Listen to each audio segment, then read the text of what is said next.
Hello friends, मैं आपका दोस्त ब्रिजेश पांडे आप सबका स्वागत करता हूं मेरे यूट्यूब चैनल मार्केट मात्रा विद ब्रिजेश में। तो दोस्तों, स्टॉक एनालिसिस की सीरीज़ में आप सबका स्वागत है। आज हम फिर एक स्टॉक डिस्कस करेंगे डिटेल में कि ये स्टॉक हमें इन्वेस्टमेंट के लिए कैसा लगता है लॉन्ग टर्म के लिए, और इसमें हमें कितना पैसा बन सकता है। तो दोस्तों, आज का जो हमारा स्टॉक है ये है टाटा ग्रुप का दिग्गज स्टॉक टाटा स्टील। इसके ऊपर हम आज डिस्कस करेंगे, इसको एनालाइज करेंगे कि अगर हम आज टाटा स्टील में निवेश करें तो क्या हमें यहाँ पे अच्छा गेन मिल सकता है, और इसका फ्यूचर कैसा लगता है, पिछले समय में इसने कैसा परफॉर्म किया है, और इसका जो रिजल्ट्स आए हैं अभी मार्च क्वार्टर के ईयरली, तो वो कैसे आए हैं। और इसका दोस्तों पिछले 10 साल का डेटा एनालाइज करेंगे। पिछले 10 साल में टाटा स्टील ने अपने निवेशकों को कैसा रिटर्न दिया है, इसने कितना पैसा बनाया अपने निवेशकों के लिए, जिन्होंने इसमें निवेश किया कितना पैसा कमाया है, प्लस इसके अलावा आगे आने वाले समय में इसके लिए क्या क्या ट्रिगर्स हैं,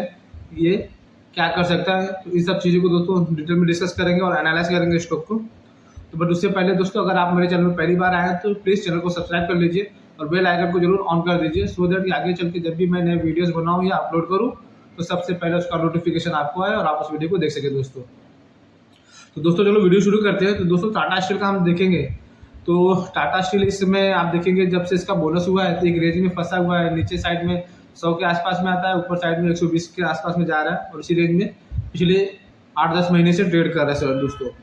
और अभी टाटा स्टील का अगर हम देखें कि इस वैल्यू देखें कैसा है, तो ये दोस्तों टाटा स्टील अपने प्राइस टू बुक पे देखेंगे तो 1.2 प्राइस टू बुक ट्रेड कर रहा है, और इसका बुक वैल्यू करीब 95 के आसपास में आता है। और इसका हम अगर रिजल्ट एनालाइज करेंगे, अभी इसने जो फाइनेंशियल ईयर FY23 का रिजल्ट डिक्लेयर किया है, तो इसमें इसने कैसा परफॉर्म किया है, तो अगर हम इसका पिछले 3 साल का देखते हैं दोस्तों कि पिछले 3 साल में इन्होंने कितना प्रॉफिट कमाया है, तो अगर हम दोस्तों इनका FY21 देखें रिजल्ट, तो FY21 में इन्होंने 7,862 करोड़ का प्रॉफिट किया था, जबकि FY22 में इन्होंने बहुत अच्छा जंप मारा और 41,100 करोड़ का प्रॉफिट कमाया था। और FY23 में दोस्तों देखेंगे तो वापस से इनके प्रॉफिट में काफ़ी बड़ी गिरावट है, और ये FY23 में इनका फुल ईयर प्रॉफिट जो है 7,657 करोड़, ये इन्होंने अपना मार्च क्वार्टर में जो अभी खत्म हुआ फाइनेंशियल ईयर उसमें इन्होंने डिक्लेयर किया है दोस्तों। तो आप अगर रेवेन्यू वाइज देखेंगे तो रेवेन्यू वाइज इनके FY22 और 23 में देखेंगे तो FY23 में काफ़ी बड़ी गिरावट है दोस्तों। बाकी दोस्तों, अगर हम टाटा स्टील का ROE देखें कि ROE क्या कर रहा है, कैसा दे रहा है, और इसके पीयर्स जो इसके कंपटीटर्स हैं मार्केट में वो क्या कर रहे हैं, तो टाटा स्टील का अगर हम देखेंगे दोस्तों, तो टाटा स्टील का जो ROE आ रहा है दोस्तों वो 8.49 का आ रहा है, जबकि इसके सामने अगर हम JSW स्टील का देखें जो इसका मेन कंपटीटर है, तो उसका जो ROE आ रहा है वो 30.7 का आ रहा है, हिंडाल्को का 17.5 आ रहा है, जिंदाल स्टील का 16.4 आ रहा है, और सेल का 22.5 आ रहा है। तो ROE में देखेंगे दोस्तों, तो हिसाब से देखेंगे तो टाटा स्टील काफ़ी पीछे है कंपेयर टू इसके पीयर्स के।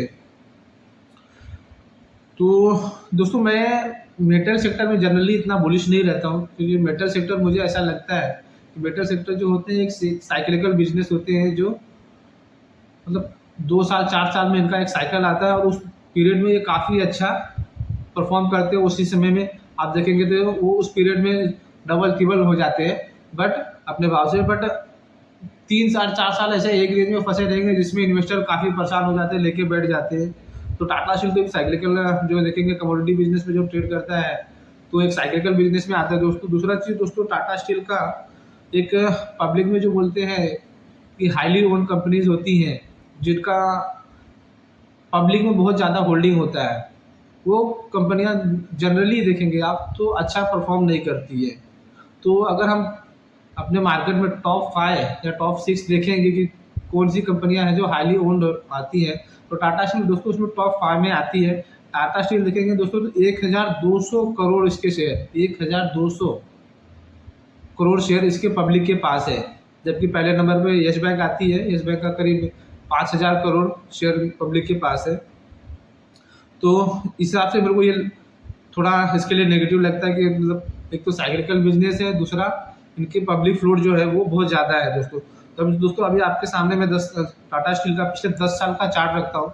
तो अब 10 साल का चार्ट में देखेंगे आप दोस्तों कि टाटा स्टील ने कैसा परफॉर्म किया, पिछले 10 साल में अपने निवेशकों को कितना रिटर्न दिया है। तो इसमें आप देखेंगे दोस्तों तो टाटा स्टील आप देखेंगे 2014 में इसका भाव करीब 50 रुपये था और 2023 में इसने अपना हाई लगाया 152 रुपये का, और आज के समय देखेंगे तो करीब आपका शेयर ट्रेड कर रहा है 110 के आसपास में।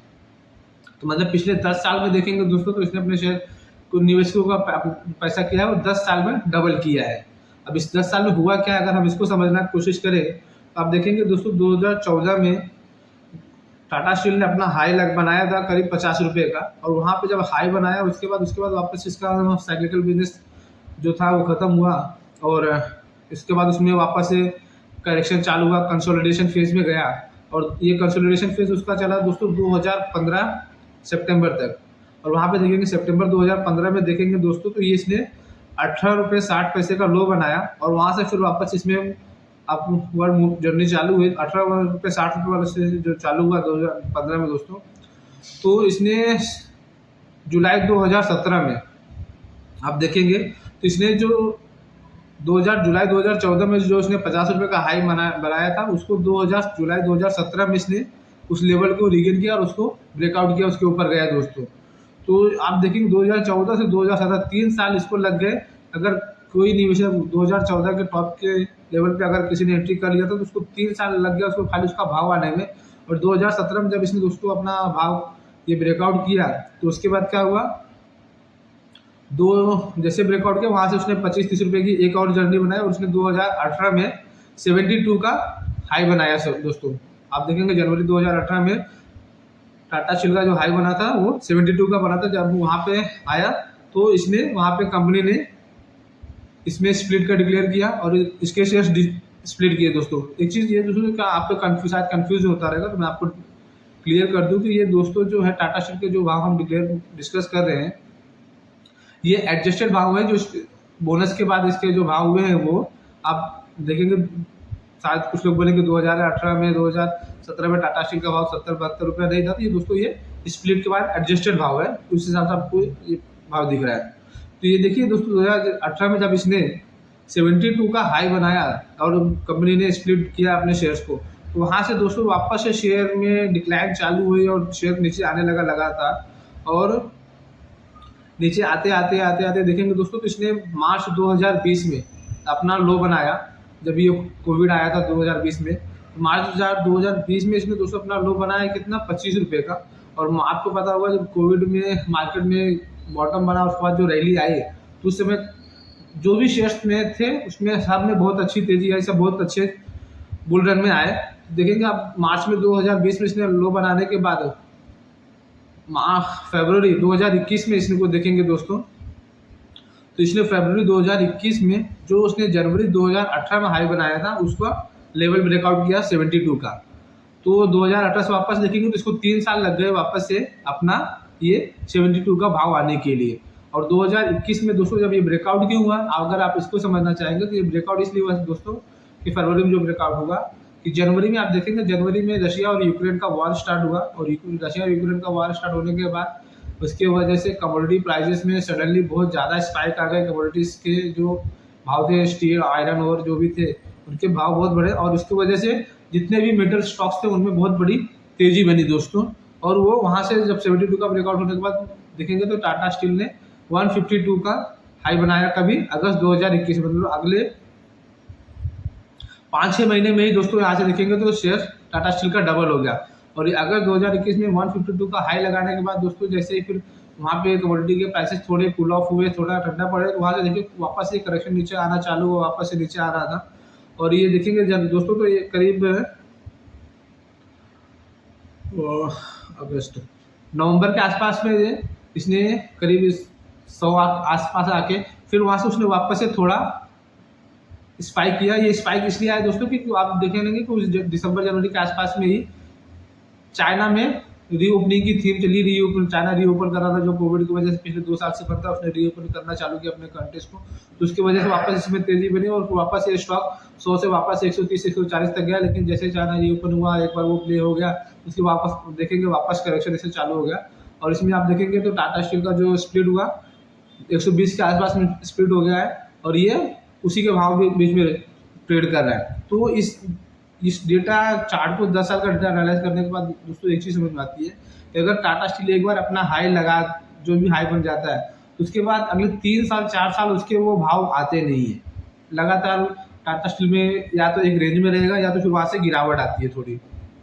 अब टाटा स्टील ने जैसे 120 के आसपास में दोस्तों ये अपना शेयर स्प्लिट किया है, तो अब यहाँ से अगर वापस ये शेयर गिरते गिरते धीरे धीरे कंसोलिडेशन फेज में अगर 120 से 80-90 आ जाए तो मुझे सरप्राइज नहीं होगा।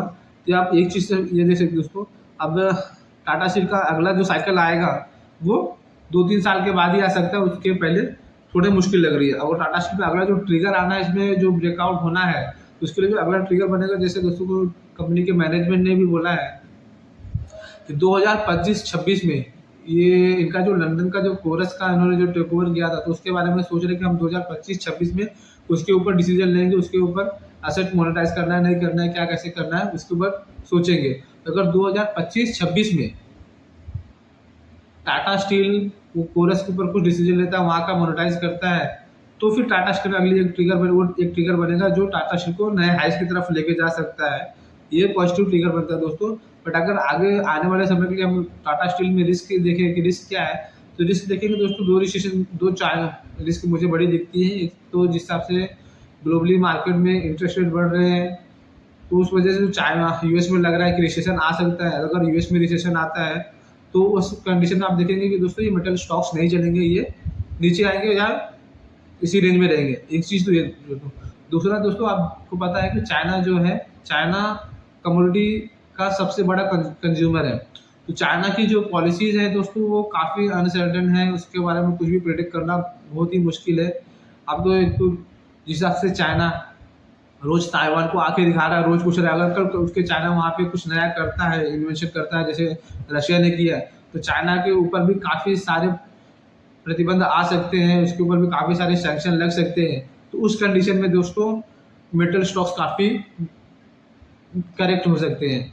अब बोलेंगे कि चाइना शायद ना करे, बट दोस्तों चाइना एक कम्युनिस्ट कंट्री है। कम्युनिस्ट कंट्री क्या उठ के क्या कर देगी ना, किसी को कुछ भरोसा नहीं, कुछ पता नहीं।